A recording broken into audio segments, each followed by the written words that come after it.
जी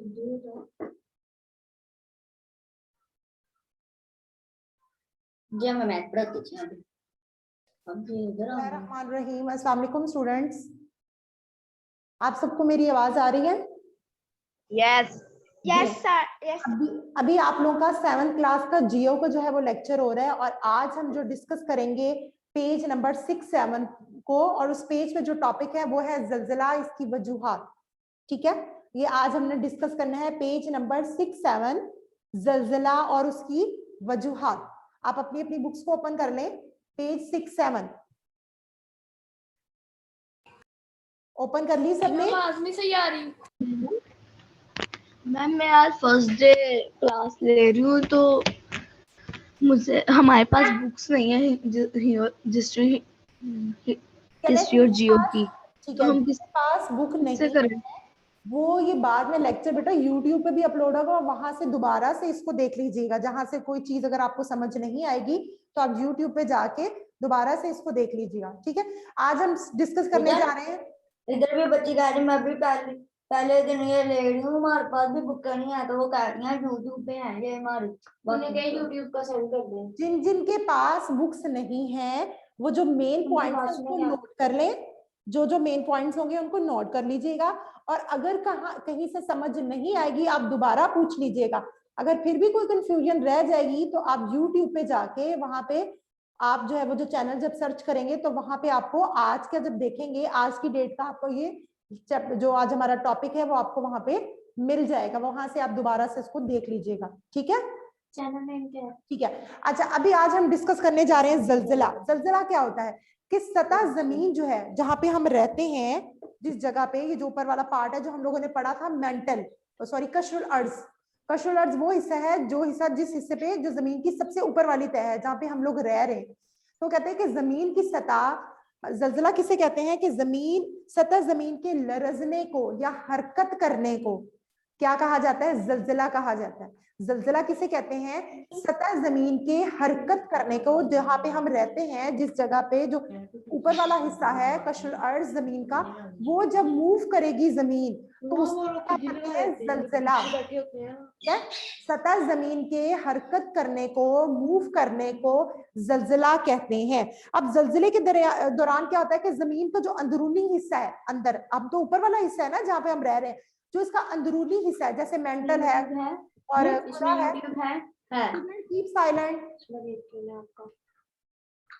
keep silent.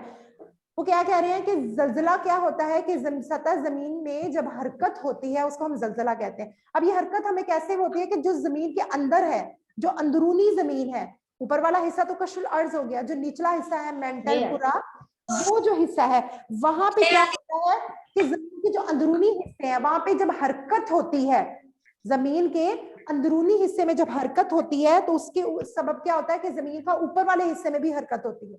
जब जमीन के अंदर जो हिस्सा है जैसे मेंटल है, कुरा है, वहां पे जब मूवमेंट होती है तो वो जो मूवमेंट है उसका असर जमीन के ऊपर वाले हिस्से में भी होता है। और जमीन का जो ऊपर वाला हिस्सा है जहाँ पे हम रह रहे हैं वो भी हिस्सा मूव करता है, उसको हम फिर ज़लज़ला कहते हैं।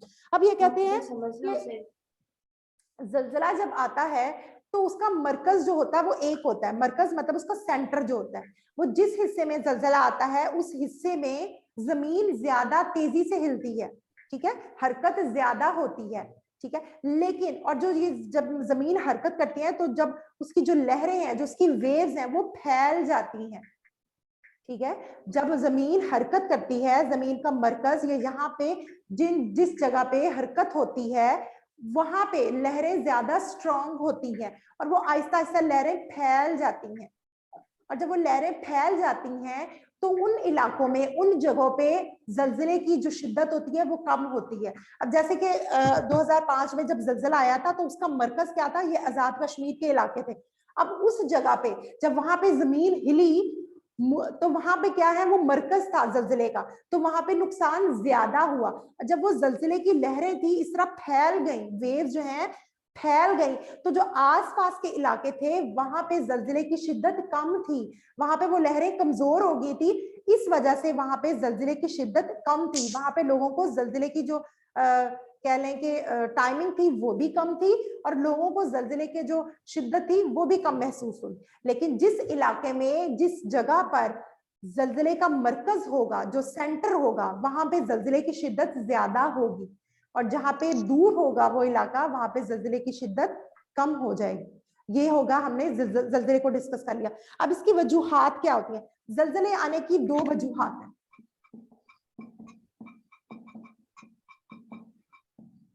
सबसे पहली जो वजह है वो क्या है? प्लेटों की हरकत। पहली जो वजह है जलजला आने की वो क्या है? प्लेटों की हरकत। आप लोगों से मैंने डिस्कस किया था कि 7 प्लेटें हैं, ठीक है? 7 प्लेटों के हमने नाम भी डिस्कस किए थे, बहर अलकल, जनूबी अमेरिका, ये हम लोगों ने 7 प्लेटों को डिस्कस किया था। अब वो क्या कह रहे हैं कि ये जब प्लेटें हैं, ज्यादातर जलजले कब आते हैं? जब ये प्लेट्स जो होती हैं वो मूव करती हैं, हरकत करती हैं। जब ये प्लेटें आपस में टकराती हैं तो उससे क्या होता है कि जमीन में जलजला पैदा हो जाता है, ठीक है? में पहली वजह क्या है जलजले आने की? वो क्या कहते हैं कि ज्यादातर जो जलजले आते हैं वो तब आते हैं कि जब जमीन के जो मौजूद 7 प्लेटें हैं वो जब हरकत करती हैं, जब वो आपस में टकराती हैं तो क्या होता है? जमीन लरजती है, हरकत करती है, मतलब जलजला आता है। और कह रहे कि जहां पे फॉल्ट लाइन मौजूद होगी, हम लोगों ने पीछे डिस्कस किया था, फॉल्ट क्या होती है? दरार जो होती है उसको हम कहते हैं फॉल्ट लाइन। जहां पे फॉल्ट लाइन ज्यादा होगी वहां पे जलजले ज्यादा आएंगे, उनकी शिद्दत भी ज्यादा होगी, ठीक है? उसके बाद दूसरा हमारा है आतिशफिशा पहाड़, आतिशफिशानी का अमल,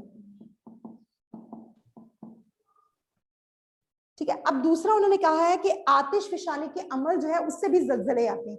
अब जिन इलाकों में जब जमीन पहाड़ है मौजूद, कौन से? जो आतिशफिशानी पहाड़ है वो मौजूद है, तो जब जो है लावा जो होता है वो क्या है? जमीन के कमजोर जो हिस्से हैं उनको चीर कर बाहर आता है। जब लावा जो होता है जमीन के कमजोर हिस्सों को फाड़ कर, चीर कर, हटा कर बाहर आता है तो क्या है? उससे क्या होता है कि जमीन हरकत करती है, उसकी वजह से भी जलजले आते हैं। ये 2 रीजन है जलजले आने की। क्या है? प्लेटों की हरकत, प्लेटों की हरकत, और दूसरी क्या है? आतिशफिशानी का अमल। ये 2 वजूहात हैं जिनकी वजह से जो है वो जलजला आता है। अब हम ना अगला डिस्कस कर रहे हैं कि इसके असरात क्या होते हैं, जलजले के हम पर असरात क्या होंगे। जलजले के असरात। अब जलजले के असरात बहुत ज्यादा होते हैं। जब जलजला आता है जिस इलाके में, वो इलाका पूरी तरह तबाह हो जाता है। जैसे कि 2005 में जब आजाद कश्मीर में एबटाबाद में जलजला आया था तो वो पूरे का पूरा इलाका जो है वो तबाह बर्बाद हो गया था, ठीक है? फिर दूसरा क्या हो जाता है, वहां पे आबिपाशी का निजाम जो है वो बुरी तरह मुतासिर हो जाता है, गैस का निजाम बुरी तरह मुतासिर हो जाता है। और अक्सर ये होता है कि गैस का जो निजाम है और बिजली के निजाम की वजह से वहां पे आग भी लग सकती है। उसके बाद क्या हो जाता है कि बाज का वहां पे इमदादी जो कार्रवाइयां हैं उनको बचाने में मसला होता है, क्योंकि जलजला आया होता है उसकी वजह से तबाही होती है, सड़कें बंद हो जाती हैं, ठीक है? दरारें सड़कों में पड़ जाती हैं, पुल गिर जाती हैं, और उस वजह से क्या होता है? इमदादी जो कार्रवाइयां हैं उनमें मसला हो जाता है। ये वजूहात हैं, सॉरी ये असरात हैं किसके? जलजले के। हमारी जिंदगियों पर क्या असरात उसके मुरतब होते हैं? पहला क्या है? ज़राए आपाशी का निजाम मुतासिर हो जाता है, बिजली और गैस का निजाम मुतासिर हो जाता है, और बाज़ औक़ात क्या होता है कि बिजली और गैस के निजाम के मुतासिर होने से आग लग सकती है। फिर क्या है? इमदादी कार्रवाइयों में मसला होता है, ठीक है? ये सारी वो चीजें हैं। और जब जलजला आता है वो जो इलाका होता है वो पूरी तरह से तबाह बर्बाद हो जाता है, और पुल जो है वो टूट जाते हैं, सड़कें टूट जाती हैं, सड़कों में दरारें पड़ जाती हैं। तो ये सारे असरात हैं किसके? जलजले के हमारी जिंदगियों पे।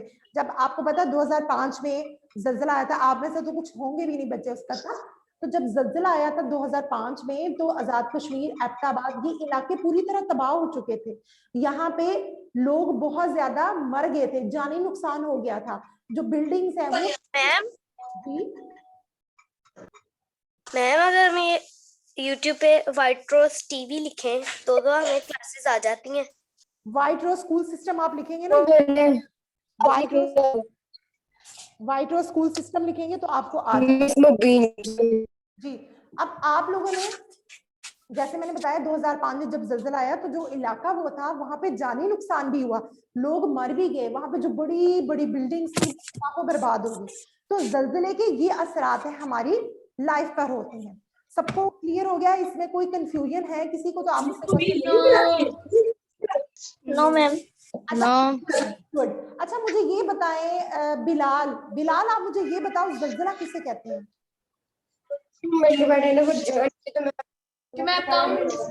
हाँ जी बताएं आप। जल्जले या हरकत करने को जल्जला बेटा एक स्टूडेंट बोले आप सारे आपस में कन्वर्सेशन मत करें। मेरे से पूछ रही है कि जंजले किसी को कहते हैं, मैं आंसर बाकी सारे स्टूडेंट कीप साइलेंट। टीचर मैं बताऊं? किसको कहते हैं? अच्छा जल्जला, हाँ जी बताएं आप। जमीन के लर्जे या हरकत करने को जल्जला कहते हैं। गुड। अच्छा जब जल्जला आता है उसकी वजूहात क्या होती हैं? कौन सी रीजन है जिसकी वजह से जल्जला आता है? 2 रीजंस मैंने आपको अभी हमने डिस्कस किए हैं, आप उन रीजंस के नाम बता सकते हैं? प्लेटों की हरकत और आतिशफशानी अमल। गुड, आतिशफशानी अमल और प्लेटों की हरकत। अच्छा मुझे ये बताएं कि प्लेटों की हरकत क्या होता है? पानी अंदर पे और डोर में जाएगा। जब ये प्लेटें आपस में टकराती हैं तो सतह जमीन में लहर पैदा होती है। जब जो आपके मैंने बताया 7 प्लेट्स हैं, जब ये मूव करेंगी, हरकत करेंगी तो क्या होगा? हरकत करने से वहां पे जल्जले की जो है वो पैदा हो जाती है। अच्छा अब तो ये बताएं आतिशफशानी का अमल, उसका क्या इसमें अमल दखल है? आतिशफशानी का अमल आपने पढ़ा ना? जब लावा सतह जमीन के किसी कमजोर हिस्से को फाड़ जब लावा सतह जमीन को कमजोर हिस्से को फाड़ कर बाहर तब जमीन की सतह पर ये रिकॉर्डिंग भी हो रही है? गुड। अच्छा अब मुझे मैंने जिस स्टूडेंट से पूछूंगी सिर्फ वो ही आंसर करे। साद आप मुझे बताओ कि जल्जले के असरात क्या होते हैं? हम पर जल्जला जब आता है उससे क्या चीजें, क्या असरात होते हैं हमारी जिंदगी पर? साद हेलो जी साद बताएं। हेलो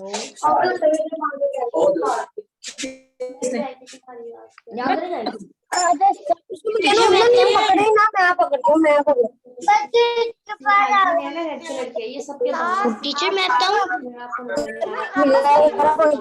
अपने माइक म्यूट खुद मैंने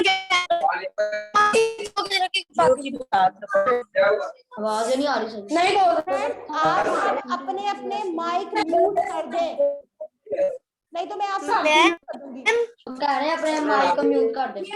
सारे स्टूडेंट अपने माइक म्यूट करें, जिससे मैं पूछूं सिर्फ वही जवाब दे। सारे स्टूडेंट अपने माइक म्यूट करें। साद आपका माइक म्यूट नहीं है। साद और बिलाल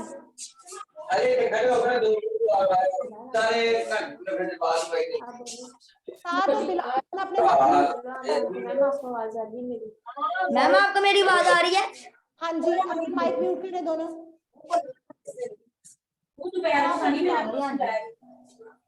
अच्छा अब शोर आ रहा है। आप अपनी आवाजें बंद करेंगे तो आपको नहीं शोर आएगा। अच्छा मुझे बताएं अलीहा शहजाद, आप मुझे बताएं कि असरात क्या है, जल्जले के असरात क्या है? अलीहा शहजाद मैम जी।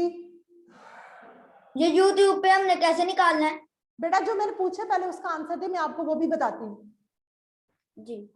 अलीहा आप बताएं, जल्जले का क्या असर होता है हमारी जिंदगी पर? मैं बताती हूँ। मैं बताऊं? जी मैम मेरे पास ना अभी बुक्स नहीं आई हिस्ट्री और जियो की। चले बुक नहीं आई, लेकिन अभी मैं बताऊं कि हमने जल्जले का असर क्या होता है, मैंने अभी आपको कुछ पॉइंट्स बताए, मैं बताऊं? ये एक बता दें। मैंने क्लास अभी ज्वाइन की है। अच्छा कोई और स्टूडेंट बताए मुझे।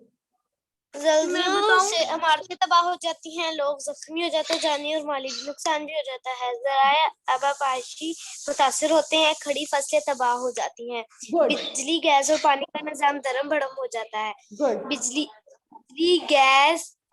और गैस की वजह से बाजुकात आग भी लग जाती है। Very good. अंदाज़ी कार्रवाइयों से दुश्वारी पेश आती है। ठीक है, अभी आप में से किसी ने पूछा था कि अगर हम ये YouTube पे कैसे देख सकते हैं। आप जब YouTube ओपन करोगे वहां पे आप अपने जो स्कूल है ना, व्हाइट रोज स्कूल सिस्टम, वो आप जब लिखोगे उसको सर्च करोगे तो वो आपके पास चैनल आ जाएगा। अब वहां मैम हमें ना मैम ऑफिस वाली मैम ने कहा था व्हाइट रोज टीवी लिखेंगे तो आ जाएगा। चले आप व्हाइट रोज टीवी के हिसाब से अगर आप वो लिखिए तब आ जाएगा, नहीं तो YouTube पे आप लिखेंगे ना व्हाइट रोज स्कूल सिस्टम तब भी आ जाएगा। तो वहां पे आप अपनी क्लास का हिसाब, वो सारी जब आप वीडियोस को ओपन करेंगे, प्लेलिस्ट को ओपन करेंगे ना, तो वहां पे आपको अपनी क्लास के हिसाब से आप देख लीजिएगा। डेली के जो लेक्चर है डेट भी मेंशन होगी वहां पे, आपने जिस डेट का आपने लेक्चर देखना है, जिस सब्जेक्ट का देखना है, वो आपको सारी प्लेलिस्ट में आ जाएगा। ठीक है, ओके मैम। अच्छा, अब मुझे ये बताएं, अगर आपको ये बिल्कुल क्लियर हो गया तो हम हिस्ट्री के लेक्चर की तरफ चले। Yes ma'am. आप अपनी हिस्ट्री की बुक्स ओपन करें, हिस्ट्री की बुक्स ओपन करें। आज हमने डिस्कस करना है पेज नंबर 11। हिस्ट्री की बुक्स ओपन कर लें, पेज 11।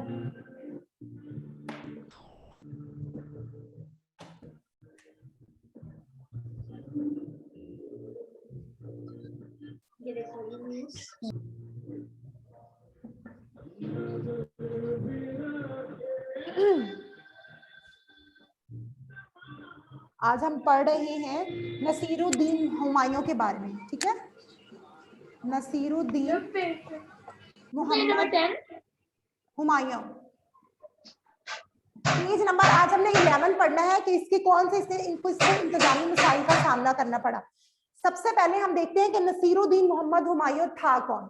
ठीक है, ये बाबर का बेटा था। जब बाबर की डेथ होगी तो उसके बाद जो है ये तख्त नशीन हुआ, इसको तख्त मिला। ठीक है, इसे हुकूमत संभाली। अब इसको इल्मी लिहाज से भी बड़ा नॉलेज था, क्योंकि इसकी तरबियत ऐसी हुई थी, इसको अच्छे अच्छे उस्ताद जो है वो मयसर आए थे जिन्होंने इसकी इल्मी और तालीमी जो है वो तरबियत की। इसको फारसी जबान बड़ी उस पर अबूर हासिल था, तुर्की जबान। इसके अलावा इसको रियाजी का इल्म जो है उस पर भी काफी इसका इंटरेस्ट था, इसको दिलचस्पी थी। इसने बाबर के साथ बहुत सी जो जंगे हैं उनमें भी इसने क्या है हिस्सा लिया था। अब हम आज पढ़ रहे हैं कि जब जो हुमायूं जो था उसको क्या इंतजामी मसाइल का सामना करना पड़ा जब उसने हुकूमत को संभाला, जब वो तख्त नशीन हुआ। अब उसका सबसे पहले उसको है हुमायूं को क्या इंतजामी मसाइल का सामना करना पड़ा। पहला उसको मसला ये था कि हुकूमत का खजाना खाली था। ठीक है, हुकूमत के पास जो पैसे थे, जो खजाना था वो खाली था। वो क्यों खाली था कि बाबर ने क्या किया, जितना भी खजाना था, जितने भी पैसे थे अशरफिया, वो सारा उसने किस पे लगा दिया, जो जंगों में लगा दिया, इमारतें बनाने में लगा दिया। ये सारे पैसे जो है, सारा खजाना जो है वो खाली हो चुका था। ठीक है, पहला इंतजामी मसाइल उसको क्या फेस करना पड़ा कि खजाना खाली था, क्योंकि जितना भी खजाना था वो बाबर ने, हुमायूं का जो फादर था, उसने सारे जो पैसे थे जंगों में, ठीक है, उसके अलावा इमारतें बनाने में उसने खर्च कर दिया था। दूसरा उसको क्या जो है वो मसला हुआ कि बाबर जो था वो बड़ा ताकतवर था। बाबर कौन, हुमायूं का जो फादर था, वो बड़ा ताकतवर हुक्मरान था, और जो हुमायूं जो है लोग इसको समझते थे कि ये बड़ा कमजोर हुक्मरान है। तो दूसरा इसको मसला ये पेश आया था। ठीक है, पहला उसका मसला क्या उसको पेश आया कि खजाना बिल्कुल खाली था। जब उसने हुकूमत संभाली तो वहां पे खजाने में कोई पैसे मौजूद नहीं थे, कोई अशरफियां नहीं थी। उस टाइम तो अशरफियों का दौर था ना, वो मौजूद नहीं थी। तो ये उसका सबसे बड़ा मसला उसको आया, क्योंकि बाबर ने जितने भी पैसे थे, जितने भी खजाना था, वो सारा उसने इमारतें बनाने में, जंगों में, लड़ाई झगड़ों में उसने ये पैसे, खजाना जो है वो खाली कर दिया था। दूसरा मसला क्या था कि बाबर जो था, जो हुमायूं का फादर था, वो बड़ा ही क्या है ताकतवर हुक्मरान था। हम लोगों ने पीछे पढ़ा, उसने पानीपत की जंग लड़ी, उसने जंगे करवाहा लड़ी, वो सारा हमने डिस्कस किया। वो बड़ा ही स्ट्रांग इंसान था, लेकिन जो लोग थे वो हुमायूं को इतना स्ट्रांग नहीं समझते थे। ये उसको दूसरा मसला पेश आया। अब क्या है कि हुमायूं जो है उसको उसके फादर ने, मतलब बाबर जो है, उसने जब फौत होने लगा तो उसने अपने बेटे को, हुमायूं को, ये नसीहत की कि अपने जो उसके भाई हैं उनका वो ख्याल रखेगा, उनके साथ नाइंसाफी नहीं करेगा। किसने नसीहत की? बाबर ने। बाबर ने किसको नसीहत की थी? बताएं मुझे, बाबर ने किसको? हुमायूं को। हुमायूं को। बाबर ने हुमायूं को नसीहत की थी कि वो अपने जो उसके भाई हैं उनके साथ अच्छा सलूक करेगा, ठीक है, उनके साथ नाइंसाफी नहीं करेगा। अब जो बाबर था उसको हुमायूं को ये बात जो है अपने फादर की उसने दिमाग में बिठा ली, जहन में बिठा ली। अब हुमायूं ने जो सल्तनत थी, जो हुकूमत थी, उसके 4 हिस्से कर दिए, ठीक है, उसने क्या कर दिए, 4 हिस्से कर दिए, क्योंकि 4 भाई थे वो लोग। अब वो जो पहला पेज नंबर, बेटा पेज नंबर हम लोग 11 पढ़ रहे हैं, पेज नंबर 11 को डिस्कस करें। अब क्या किया हुमायूं ने, सल्तनत जो थी, जो हुकूमत थी, उसके 4 हिस्से, उसको 4 पार्ट्स में डिवाइड कर दिया। अब एक जो हिस्सा था, जो उसने जो क्या किया, मिर्जा कामरान जो उसका भाई था, उसको उसने दे दिया काबुल और कंधार।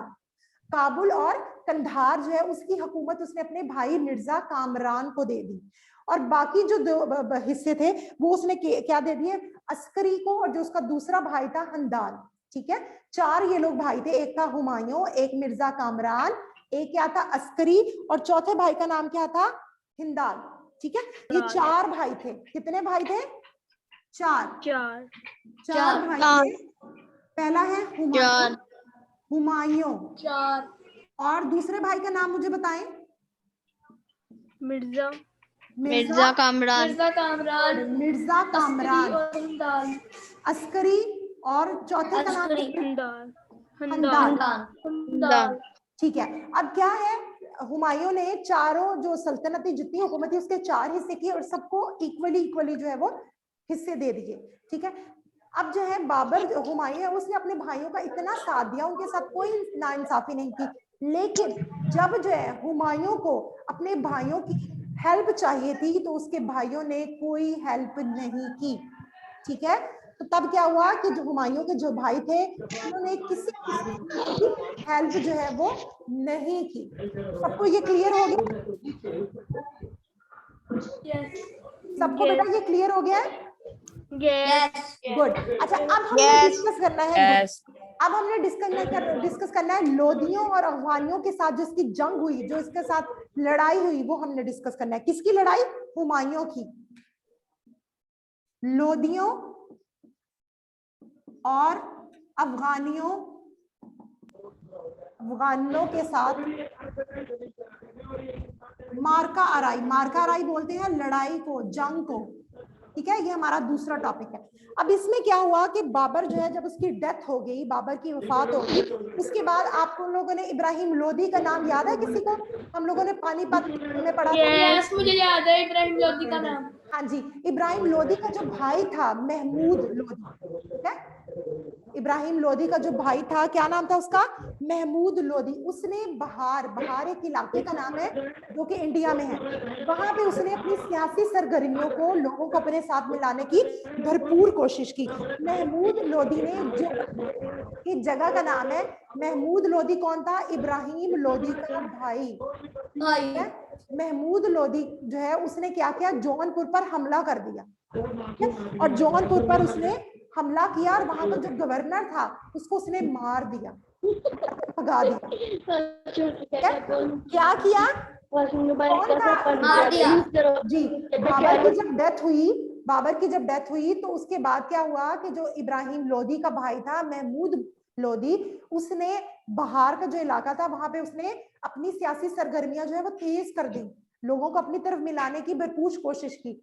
फिर उसने क्या किया, उसने जौनपुर एक इलाके का नाम है, वहां पर हमला कर दिया और वहां का जो गवर्नर था उसको मारकर भगा दिया, ठीक है। अब जब हुमायूं जो है उसको इस बात का पता चला तो उसने क्या किया, वो जौनपुर की तरफ गया।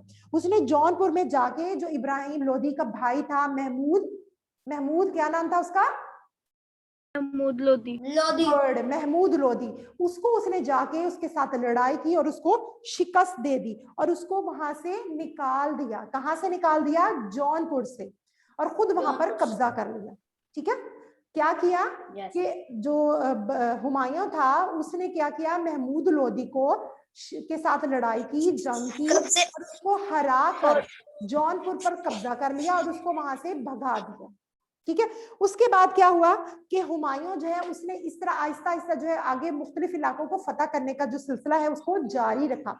जब वो चंदेरी के पास पहुंचा, चंदेरी जो है चन्नार जो है एक जगह का नाम है, ठीक है, चन्नार। अब जो वो यहाँ पे पहुंचा तो उसने कहा कि मैं इस इलाके को भी फतह कर लूंगा। अब उसने वहां पे 4 दिन जो है वो 5 दिन लड़ाई करता रहा, लेकिन वो जो किला था ठीक है, वो फतह ना कर सका। अब वहां पे जो हुक्मरान था वो था शेर शाह सूरी। चन्नार का जो हुक्मरान का नाम क्या था? शेर शाह सूरी।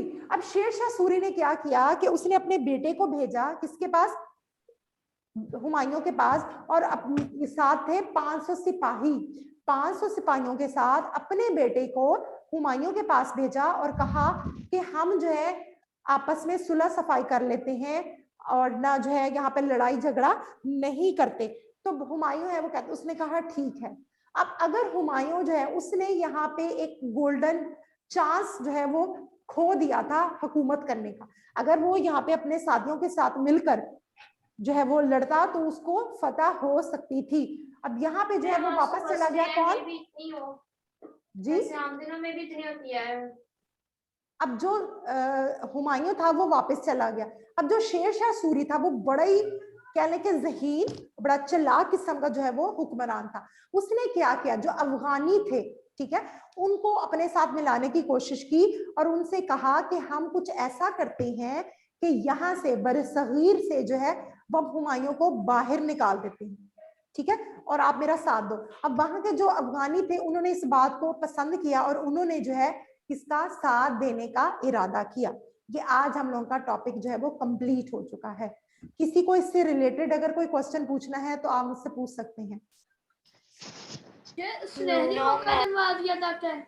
जी सुनहरी मौका दिलवा दिया था क्या आज? नहीं, ये पूरा पेज आएगा, पूरा पेज जो हमने डिस्कस किया है ना कि शेर शाह सूरी का जब उन्होंने साथ देने का फैसला किया, ये पूरा पेज आएगा, पेज नंबर 11 आएगा, ठीक है। किसी को कोई क्वेश्चन पूछना है? नो। अच्छा, अब आप में से मुझे ये बताएं, ज़ैनुल आबिदीन, आप मुझे ये बताएं कि हुमायूं जो था उसके कितने भाई थे? 4 भाई थे। कौन कौन से भाई थे? भाइयों के नाम जरा बताएं हुमायूं को मिलाकर। हुमायूं लोग टोटल 4 भाई थे, कौन कौन है? हमदान, अस्करी, मिर्जा कामरान। हमदान, अस्करी, मिर्जा कामरान, गुड। अच्छा, अब जो है क्या कहते हैं, हुमायूं जो है उसको कौन से मसाइल का सामना करना पड़ा जब उसने हुकूमत को संभाला? तो